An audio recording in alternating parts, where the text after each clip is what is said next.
Today I will talk about how can you enable notifications on your Threads app. We're going to figure out this solution or know how you can do that on your app. So you just follow this ways, then it's going to work with you. All you have to do. So you just go down, you click here on this sign down here. When you just click on it, so then it's going to take you to your profile. It's going to show for you like this here.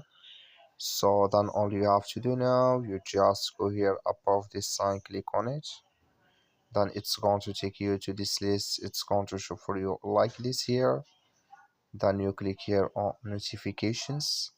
When you just click on it, you come to next here. You come here to pause all.